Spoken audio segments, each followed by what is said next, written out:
4 বছরের প্রায় হতে চলেছে একাধারে এই উচ্চ মূল্যস্ফীতি। 5 জনকে রিলিফ দিতে যেয়ে আমার একটা বড় একটা চাঙ্ক করের এর থেকে বেরিয়ে গেল। এইসব বাদ দেন, দিয়ে ওকে রিলিফ দেন। এমনও অনেকের আছে তার 5,000 হয়তো কর হবেই না, কিন্তু তার 5,000 দিতে হবে। কর সংক্রান্ত কিছু পরিবর্তনের কথা এরই মধ্যে জেনেছি, যেখানে আমরা দেখতে পাচ্ছি বা যতটুকু আমরা জানতে পেরেছি 3,75,000 টাকা করমুক্ত আয়ের সীমা 25,000 টাকা বাড়ানো হয়েছে, কিন্তু 5% যে ন্যূনতম করের স্ল্যাব ছিল সেটাকে বাতিল করা হয়েছে।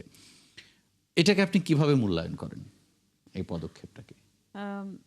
দেখেন, একটা বিষয় যে সরকারের প্রচেষ্টা ছিল এবং তারা বলেছে যে সবাইকে একটা ইনক্লুসিভ বাজেটের কথা বলছেন এবং বাজেটের মাধ্যমে কিভাবে স্বস্তি দেওয়া যায়। তো স্বস্তির জায়গাটা যারা একেবারে নিম্ন আয়ের জনগণ, যারা একেবারে কর দেওয়ার যে থ্রেশহোল্ড লেভেল সেই পর্যায়ে আছে, সেটা খুব একটা বাড়ে না। আমরা অতীতেও দেখেছি যে করমুক্ত আয়ের সীমারেখাটা, এটার পরিমাণটা খুব একটা বাড়ে না, যদিও আমরা দেখছি যে মূল্যস্ফীতি প্রচুর বাড়ছে। সেই প্রেক্ষিতে প্রত্যাশা ছিল যে এটা আরও বাড়বে, 3,75,000 টাকার চাইতে আরও কেউ কেউ বলছে 5 লাখ, 5.5 লাখ এরকমও। তারপরেও সেটা না হলে অন্তত যদি 4 লাখ টাকা করা হতো তাহলেও কিন্তু আর একটু স্বস্তি পারত, কারণ মূল্যস্ফীতি কিন্তু অনেক বেশি। এবং এই যে সাম্প্রতিক মে মাসের ডেটাও আসলো, আরও বেড়েছে, একদম। তার মানে হচ্ছে যে আপনার এখানে স্বস্তি পাওয়া যাচ্ছে না, এবং 4 বছরের প্রায় হতে চলেছে একাধারে এই উচ্চ মূল্যস্ফীতি। তো যার জন্য কারা সবচেয়ে ক্ষতিগ্রস্ত হয়? যারা নিম্ন আয়ের জনগণ, তাদের।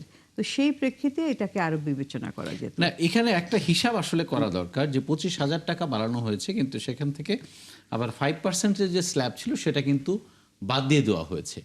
তার মানে সরকার এদিকে কিছুটা ছাড় দিয়ে ওদিকে আবার কিছুটা বাড়তি আয়ের একটা বন্দোবস্ত করে রেখেছে। আমার সাথে আরেকটু যুক্ত করে দেই, কিন্তু যুক্তিটা খুব স্পষ্ট। সেটা হচ্ছে যে 3.5-এর জায়গায় 3.75 করি, আমি যদি 5ও করি, মুশকিলটা হচ্ছে আমরা অন্য দিক থেকে যদি দেখি যে এই নিম্ন আয়ের লোকেরা থ্রেশহোল্ডের বাইরে গেল, এটা ঠিক আছে, কিন্তু আমরা যারা রেগুলার কর দেই আমরাও কিন্তু ওই 25,000 বাড়া বা ওই যে 1 লাখ বা 2 লাখ যদি বাড়তো, ওটা কিন্তু আমাদের থেকে বাদ হয়ে যেত।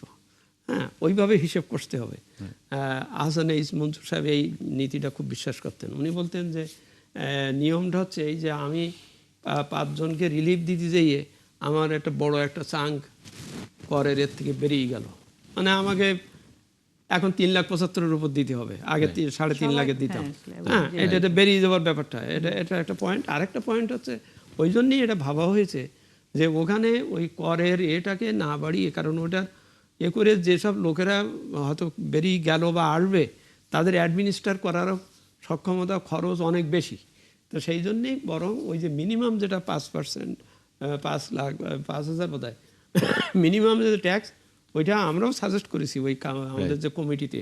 আমরা বলেছি যে এইসব বাদ দেন, দিয়ে ওকে রিলিফ দেন। ও একটা করদাতা হয়ে কি হবে, ও যাই হোক ওর 5,000 টাকা দিতে হবে। এইটা তো একটা মিনিমাম ট্যাক্স, বা এই যে একটা ট্যাক্স দেওয়ার ব্যাপারটা, এইটা ওকে রিলিফ দিয়ে দেওয়া হোক। হ্যাঁ, যে তুমি করদাতা হবা, তোমার যাই হিসেবে হবে।